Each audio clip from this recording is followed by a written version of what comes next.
Je lève les yeux vers les montagnes. D'où me viendra le secours? Mon secours vient de l'Éternel, qui a fait les cieux et la terre. Il ne permettra pas que ton pied chancelle. Celui qui te garde ne sommeillera pas. Non, celui qui garde Israël ne sommeillera pas, il ne s'endormira pas. L'Éternel est celui qui te garde. L'Éternel est ton ombre. Il se tient à ta droite. Le soleil ne te frappera pas pendant le jour, ni la lune pendant la nuit.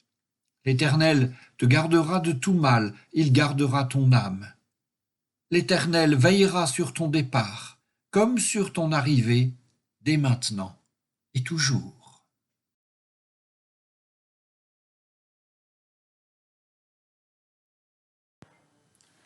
Jésus étant né à Bethléem de Judée au temps du roi Hérode, voici que des mages venus d'Orient arrivèrent à Jérusalem et demandèrent: Où est le roi des Juifs qui vient de naître? Nous avons vu son astre à l'Orient et nous sommes venus pour nous prosterner devant lui.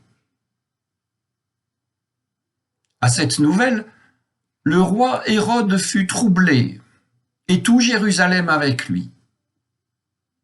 Il assembla tous les grands prêtres et les scribes du peuple, et s'enquit auprès d'eux du lieu où le Messie devait naître.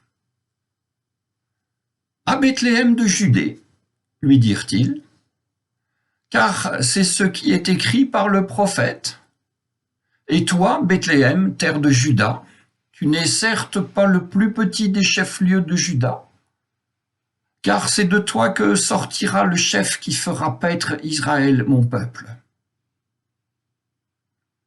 Alors Hérode fit appeler secrètement les mages, se fit préciser par eux l'époque à laquelle l'astre apparaissait, et les envoya à Bethléem, en disant: Allez vous renseigner avec précision sur l'enfant, et quand vous l'aurez trouvé, avertissez-moi pour que moi aussi j'aille me prosterner devant lui.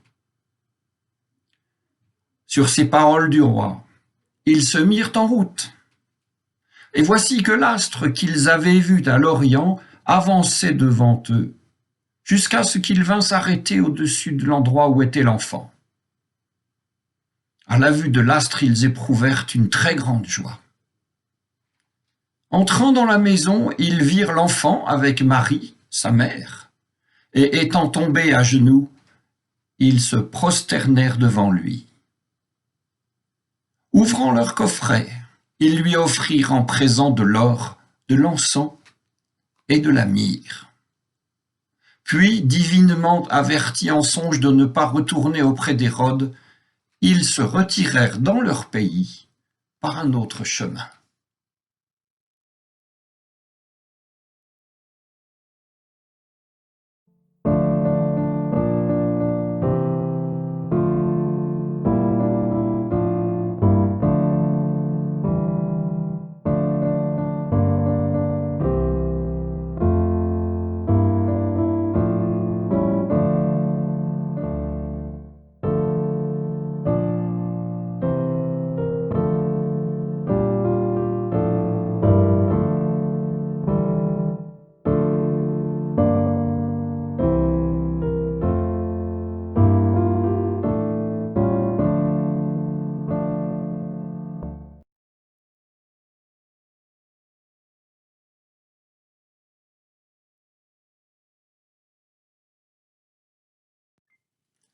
Dans l'évangile de Matthieu, qui est allé à Bethléem se prosterner devant le roi des Juifs qui venait de naître? Les mages. Et eux seulement. Le texte biblique ne précise aucunement quel était le nombre des mages venus d'Orient pour se prosterner devant l'enfant Jésus. Le texte nous dit clairement que eux seuls y sont allés. Et c'est étonnant. Étonnant, car lorsque les mages sont arrivés à Jérusalem en sachant que le roi des Juifs venait de naître, ils ne savaient pas où il venait de naître. Par contre, ils ont trouvé là des gens qui savaient où le roi des Juifs devait naître, mais qui ne savaient pas quand. Et il s'est donc produit, après la mise en commun de ces savoirs, que tous savaient où et quand le roi des Juifs était né.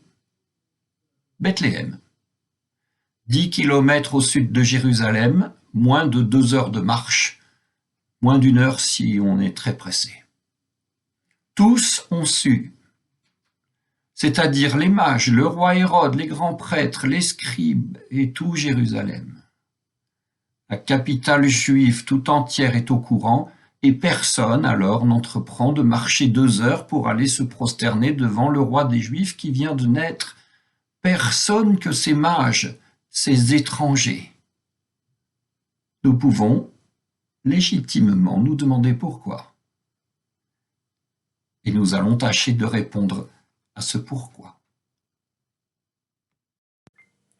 Pour que quelqu'un aille se prosterner devant le roi des Juifs, il faut que ce quelqu'un ait parcouru un certain nombre d'étapes. Ces étapes sont autant de conditions que nous allons nommer puis examiner brièvement.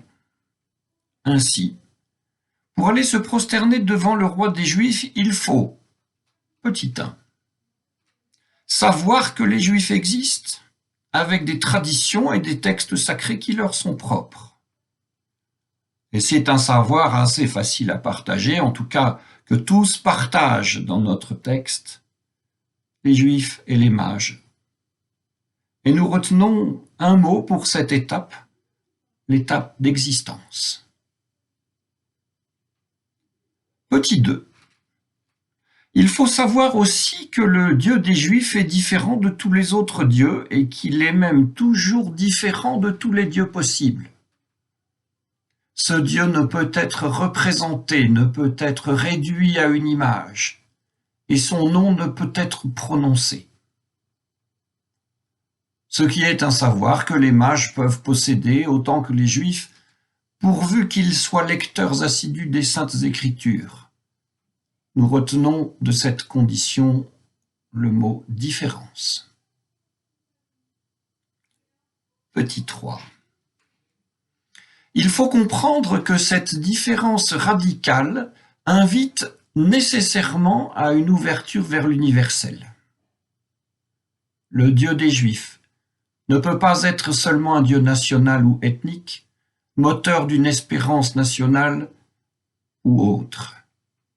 Sa différence radicale invite à une éthique particulière, une éthique qui ne peut pas être une éthique de possession et de domination, mais une éthique qui, même si elle est capable de s'affirmer face aux dominations et aux puissances, doit être tissée de modestie et être orientée vers le partage, une éthique qui fonde une espérance pour tous, pour le monde. Et cela, tant les Juifs que les mages peuvent aussi le savoir s'ils méditent les Saintes Écritures. Nous retenons alors là le mot ouverture. Petit 4. Avoir compris qu'il y aura un homme qui sera roi des Juifs, c'est-à-dire que quelqu'un, un Juif, accomplira les Écritures, c'est une condition. Et avoir compris aussi que par cet homme le judaïsme s'ouvrira totalement aux païens, et les mages sont païens. C'est aussi une conviction que juifs et païens peuvent posséder, toujours du fait de leur lecture et de leur méditation des Saintes Écritures. Et nous retenons pour cette 4e condition le mot accomplissement. Petit 5. Pour aller se prosterner devant le roi des Juifs, il faut que toutes les conditions précédentes soient réunies. Mais il faut aussi que le roi des Juifs soit né et qu'il soit su, que l'on sache qu'il est né. Au début de notre récit, seuls les mages venus d'Orient le savent. Et comment l'ont-ils su? Les mages d'Orient observent les étoiles et comme nous l'avons lu, ils disent Nous avons vu son astre à l'Orient, qu'on pourrait traduire aussi « Nous avons vu son astre se lever ». Ce n'est pas le mouvement répété des astres qui a signalé hommage la naissance du roi des Juifs, mais une singularité dans le cortège des astres. Une singularité qu'ils ont pu repérer et qu'ils ont su interpréter. Alors nous pouvons imaginer que leur science des astres est couplée à leur science des Saintes Écritures et que ces deux sciences, couplées l'une à l'autre, ont permis cette identification. Peut-être cela signifie-t-il qu'il faut toujours qu'un savoir en interroge un autre ou qu'un savoir en féconde un autre pour qu'un événement singulier et significatif soit identifié pour ce qu'il est. La discussion qui peut s'ouvrir ici pourrait être passionnante, mais nous la réservons pour d'autres occasions. Retenons que les mages apportent à Jérusalem le savoir qu'ils ont.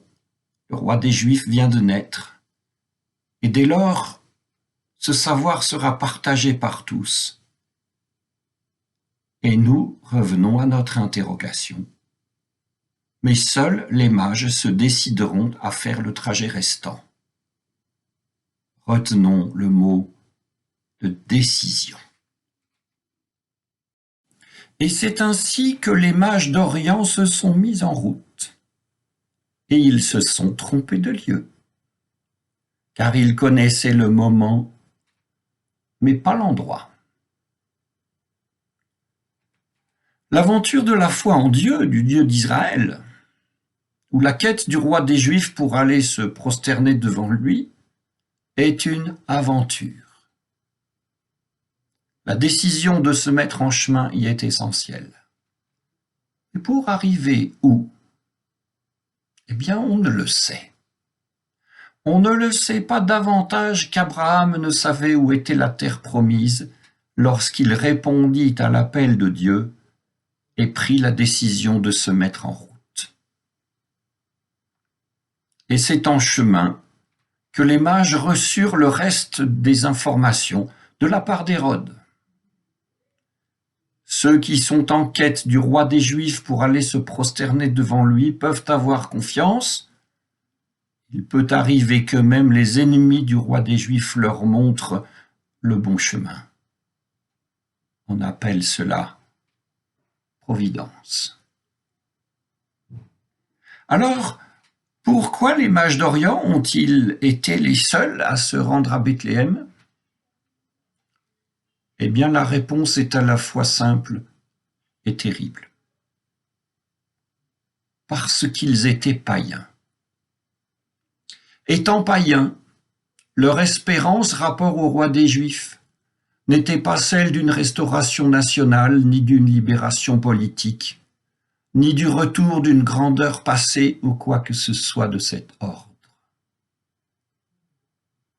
Pour les mages, nulle nostalgie, aucune attente précise d'une réponse précise et conforme à des aspirations trop formatées, non. Pour les mages, juste l'espérance nue, juste l'espérance. Puisse-t-il en être pour nous aussi ainsi.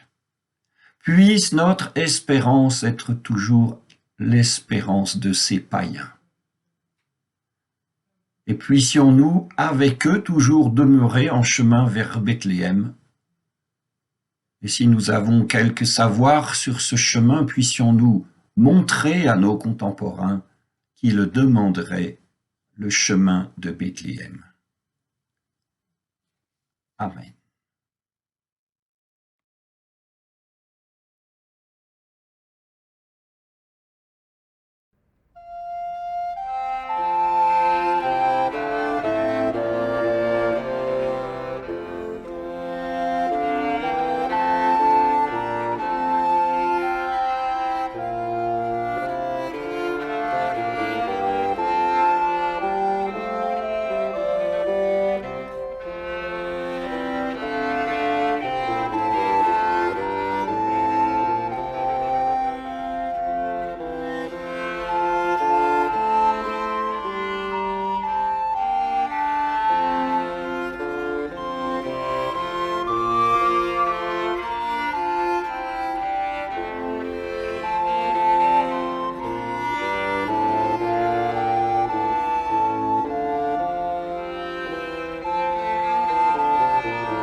Seigneur notre Dieu, tu nous vois et tu nous entends.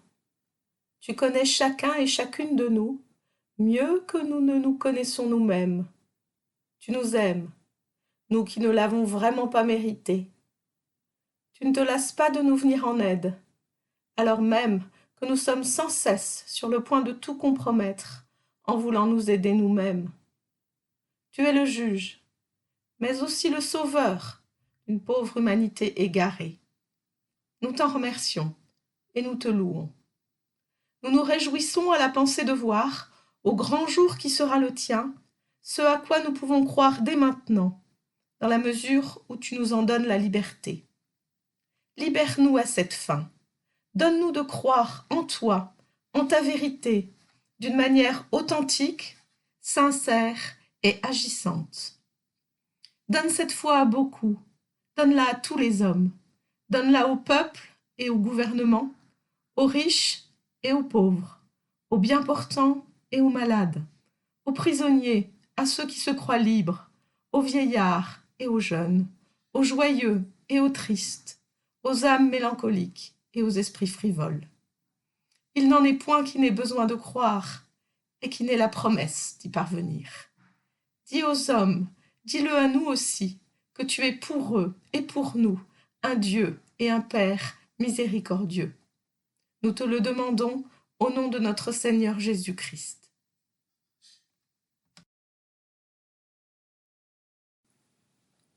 Notre Père, qui es aux cieux, que ton nom soit sanctifié, que ton règne vienne, que ta volonté soit faite sur la terre comme au ciel. Donne-nous aujourd'hui notre pain de ce jour. Pardonne-nous nos offenses, comme nous pardonnons aussi à ceux qui nous ont offensés. Ne nous laisse pas entrer en tentation, mais délivre-nous du mal.